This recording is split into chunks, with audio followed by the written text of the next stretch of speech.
নমস্কার। আমাদের কাছে একজন শ্রোতার পাঠানো একটা বেশ ইন্টারেস্টিং সোর্স এসছে। আজকের আলোচনাটা মূলত এই সোর্সকে ঘিরেই।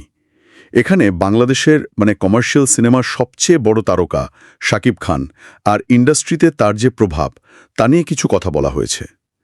মনে হচ্ছে সোর্সটা বোঝার চেষ্টা করছে শাকিব খানের এই সময়ে দাঁড়িয়ে আমাদের বাণিজ্যিক সিনেমা কি আসলেই কোনো নতুন দিকে যাচ্ছে। চলুন দেখি সোর্সের সূত্র ধরে এর গভীরে কতটা যাওয়া যায়। হ্যাঁ, এই সোর্সটা যেটা আপনি দিলেন, এটা কিন্তু ইন্ডাস্ট্রির ভেতরের কিছু টানাপোড়েন আর সম্ভাবনার দিকেই আলো ফেলছে। এটা শুধু শাকিব খানের বক্স অফিস সাফল্য ধরুন বা তার অ্যাকশন ইমেজ শুধু সেটুকুই বলছে না, বরং কমার্শিয়াল সিনেমার যে মেকিং নির্মাণ পদ্ধতি, সেখানে একটা গুণগত পরিবর্তনের ইঙ্গিত আছে। যেমন ধরুন কস্টিউম, সেট ডিজাইন, সংলাপ, এমনকি নির্দেশনা পর্যন্ত।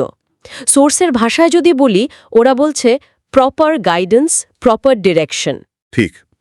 এই যে বললেন প্রপার গাইডেন্স, এর বিপরীতে পুরনো বা গতানুগতিক যে ধারাটা সেটাও তো সোর্সে এসছে। কি যেন শব্দগুলো, থার্ড ক্লাস মেক আর ওভার দ্য টপ কমার্শিয়াল, এই তুলনাটা বেশ ভাবাচ্ছে। সোর্স কি তাহলে বলতে চাইছে যে এখন শুধু স্টারডামের উপর ভরসা না করে সিনেমার কারিগরি দিকটাও সমান গুরুত্ব পাচ্ছে? সম্ভবত সেটাই। দেখুন, এই যে পুরনো আর নতুনের একটা তুলনা টানা হচ্ছে, সোর্সটা আসলে ইঙ্গিত দিচ্ছে যে ইন্ডাস্ট্রিতে একটা সচেতন পরিবর্তন আনার চেষ্টা হয়তো চলছে। শাকিব খানের মতো তারকার আকাশ ছোঁয়া জনপ্রিয়তা তো অবশ্যই একটা বড় ফ্যাক্টর।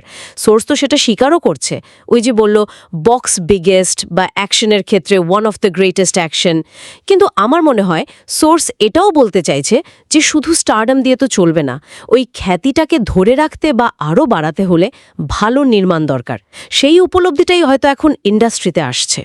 কিন্তু একটা কথা, সোর্স যখন বলছে এই ভালো নির্মাণ নাকি মাস্টারপিস কমার্শিয়াল তৈরি করছে, কথাটা কি একটু বেশি উচ্চাকাঙ্ক্ষী হয়ে গেল না? মাস্টারপিস আর কমার্শিয়াল দুটো একসাথে, সোর্সে কি এর কোনো উদাহরণ আছে?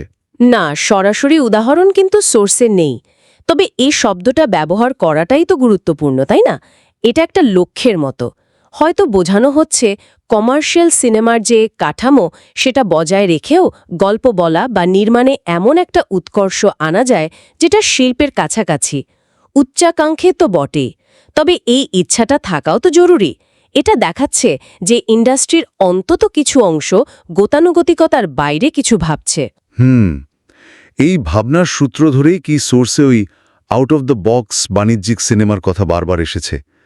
এই আউট অফ দ্য বক্স বলতে সোর্স ঠিক কি বোঝাতে চাইছে? টিপিক্যাল মারধাঙ্গা বা প্রেমের গল্পের বাইরে কিছু? আমারও সেটাই ধারণা। আউট অফ দ্য বক্স বলতে সম্ভবত বোঝানো হচ্ছে ওই ফর্মুলা ভেঙে নতুন প্লট, ন্যারেটিভ বা ধরুন চরিত্রের দিকে যাওয়া, কিন্তু হ্যাঁ, কমার্শিয়াল দর্শকদের কথা মাথায় রেখেই। আর এই নিরীক্ষার মানদণ্ডটা কেমন হতে পারে? এখানেই কিন্তু ওই আন্তর্জাতিক সিনেমাগুলোর নাম আসাটা ইন্টারেস্টিং।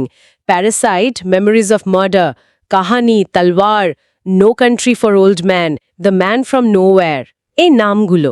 ঠিক বলেছেন। আমি এটাই ভাবছিলাম, এই নামগুলো কেন?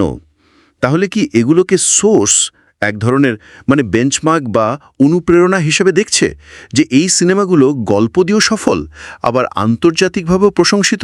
সম্ভবত তাই। সোর্স হয়তো বলতে চাইছে এই রকম একটা ব্যালেন্স, ভালো গল্প আবার বাণিজ্যিক সাফল্য। এটাই হতে পারে ওই কাঙ্ক্ষিত মাস্টারপিস কমার্শিয়াল বা আউট অফ দ্য বক্স সিনেমার লক্ষ্য। সোর্সে যেগুলোকে আবার বোরিং সিনেমার উল্টো দিকেও রাখা হতে পারে। আর্ট ফিল্ম মানেই বোরিং, এই ধারণাটা ভাঙার চেষ্টা। আচ্ছা, এর মধ্যে একটা বেশ অদ্ভুত টার্ম দেখলাম, ফেসবুক কমার্শিয়াল সিনেমা। এর মানে কি হতে পারে? ফেসবুকের মতো ফাস্ট বা ভাইরাল কিছু, নাকি পাবলিসিটির ব্যাপার? সোর্স তো খুলে বলেনি কিছু। হ্যাঁ, এটা নিয়ে শুধু অনুমানই করা যায়।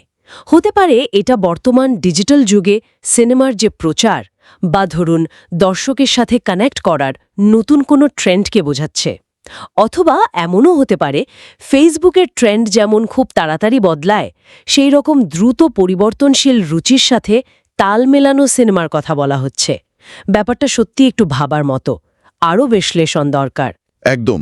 আর সোর্সে যে উন্নত কস্টিউম, সেট ডিজাইনের কথা বলা হলো, সেটা নিয়েও একটু ভাবি। এটা কি শুধু চাকচিক্য বাড়ানোর জন্য নাকি এর অন্য কোনো মানে আছে?